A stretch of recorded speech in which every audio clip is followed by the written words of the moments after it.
Hello friends, स्वागत है आप सभी का आपके अपने यूट्यूब चैनल पे। और आज की वीडियो में हम आपके लिए एक और नई स्टोरी लेके आए हैं जो बहुत ही आनंददायक और मनोरंजक है।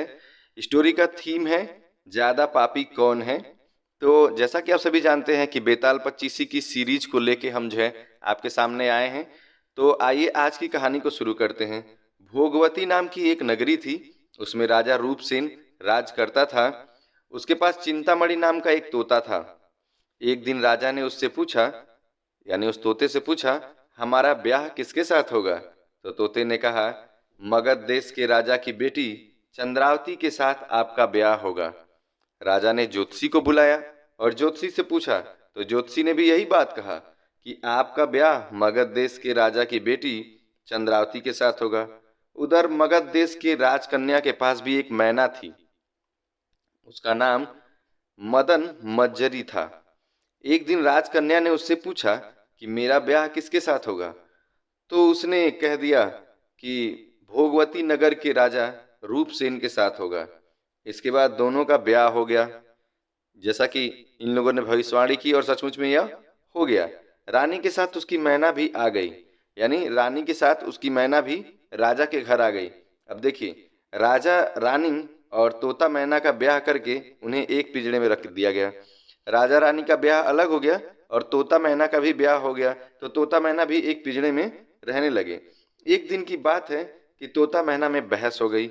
मैना ने कहा, आदमी बड़ा पापी, दगाबाज और अधर्मी होता है।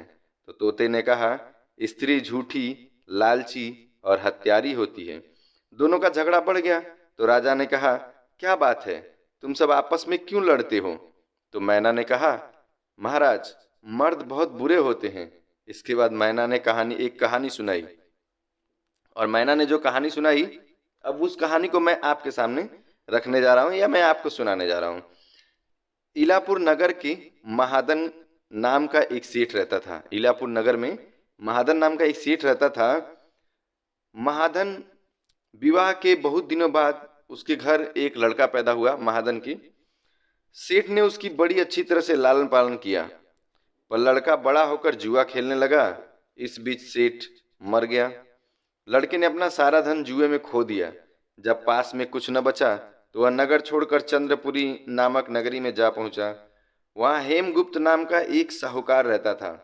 उसके पास जाकर उसने अपने पिता का परिचय दिया और कहा कि मैं जहाज लेकर सौदागरी करने गया था, माल बेचा, धन कमाया, लेकिन लौटते समय समुद्र में ऐसा तूफान आया कि जहाज डूब गया और मैं जैसे तैसे बचकर यहाँ पर आया हूँ।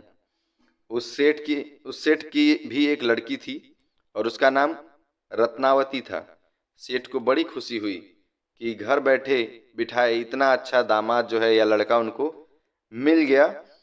तो उसने उस लड़के को अपने घर में रख लिया और कुछ दिन बाद अपनी लड़की की शादी जो है उस लड़के से कर दिया। दोनों वहीं रहने लगे। अंत में एक दिन वहां से विदा हुए। सेठ ने बहुत सा धन दिया और एक दासी को उनके साथ भेज दिया। रास्ते में एक जंगल पड़ता था। वहां आकर लड़के ने स्त्री से कहा, यह यहाँ बहुत डर है, तुम अपने गहने उतार कर मेरी कमर में बांध दो या मुझे दे दो। लड़की ने ऐसा ही किया, अपने सारे गहने उतार दी और उसको दे दी। इसके बाद लड़के ने कहारों को धन देकर डोले वापस करा दिया और दासी को मारकर कुएं में डाल दिया और फिर स्त्री को भी कुएं में पटक कर आगे बढ़ गया। स्त्री रोने लगी। एक मुसाफिर उधर से जा रहा था। जंगल में रोने की आवाज सुनकर वह वहां आया और उसे कुएं से निकालकर उसे उसके घर पहुंचा दिया।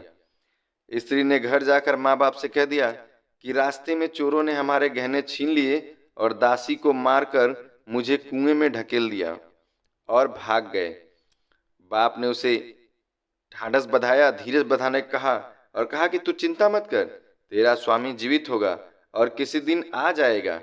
उधर वह लड़का जेवर लेकर के शहर पहुंचा तो उसे जुए की लत लग गई थी। उसने सारे गहने या जो भी धन दौलत था वह सब फिर से जुए में हार गया। उसकी हालत बुरी हुई तो वह यह बहाना बनाकर कि उसके घर पे लड़का पैदा हुआ है, फिर अपने ससुराल चला। वहां पहुंचते ही सबसे पहले संजोग की बात है कि उसकी स्त्री उसको मिल गई, उसकी पत्नी उससे मिली। वह बड़ी खुश हुई कि उसने पति से कहा, आप कोई चिंता ना करें, मैंने यहाँ आकर दूसरी ही बात कही है। जो कहा था वह उसने बता दिया। सेठ अपने जमाई से मिलकर बहुत प्रसन्न हुए और उन्होंने उसकी अपने घर में उसको रख करके फिर से उसकी अच्छी तरह से जो है सेवा सत्कार किया। कुछ दिन बाद एक रोज जब लड़की गहने पहने सो रही थी, तब उसने चुपचाप छुरी से उसे मार डाला और उसे गहने लेकर के चंपत हो गया। मैना बोली, महाराज यह सब मैंने अपनी आंखों से देखा, ऐसा पापी होता है आदमी। तब राजा ने तोते से कहा, अब तुम बताओ कि स्त्री क्यों बुरी होती है। तो अब तोता भी इस पर अपनी एक कहानी सुनाता है और उस कहानी को मैं आपको सुनाता हूँ। कंचनपुर में सागर दत्त नाम का एक सेठ रहता था। उसके उसके पास जो है या उसके घर जो है, मतलब वो अपने उसका एक पुत्र था, ऐसे समझ लीजिए उसका एक पुत्र था, उसका नाम था श्री दत्त। ठीक है, वहां से कुछ दूर पर एक और नगर था श्री विजयपुर। उसमें सोमदत्त नाम का एक सेठ रहता था। उसकी भी एक लड़की थी और वह श्री दत्त को जो है ब्याह रखी थी। यानी फिर से हस्बैंड एंड वाइफ के किस्से हैं। कह रहा ब्याह के बाद श्री दत्त व्यापार करने परदेश चला गया और ऐसा गया कि 12 बरस बीत गया।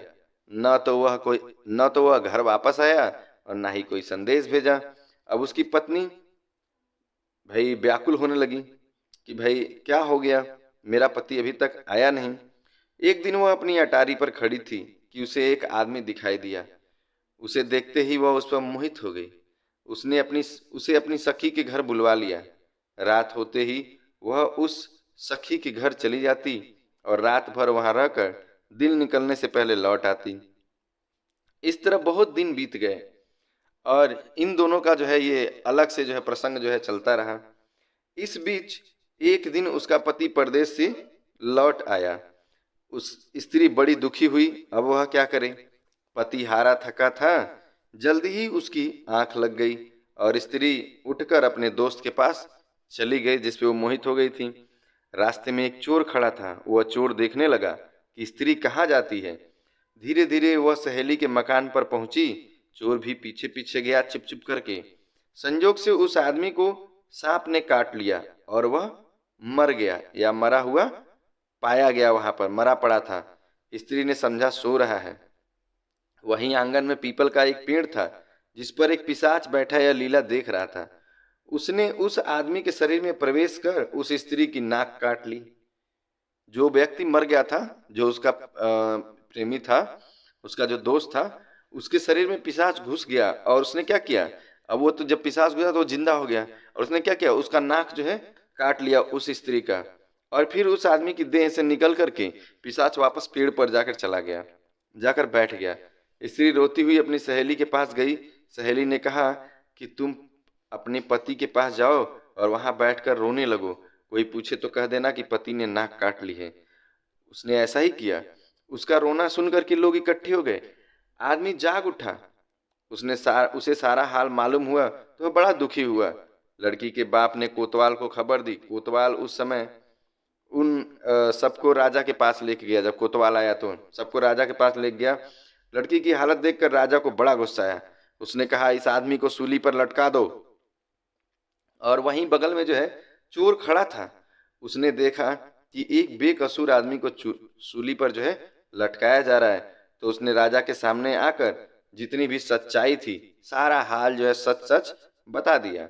बोला अगर मेरी बात का विश्वास न हो तो जाकर देख लीजिए, उस आदमी के मुंह में स्त्री की नाक है। राजा ने दिखवाया तो बात सच निकली। इतना कहकर तोता बोला, हे राजा, स्त्रियां ऐसी ही होती हैं। राजा ने उस स्त्री का सिर मुंडवाकर गधे पर चढ़ाकर नगर में घुमवाया और शहर से बाहर छुड़वा दिया। यह कहानी सुनाकर बेताल बोला, अब आते हैं मेन पॉइंट पे।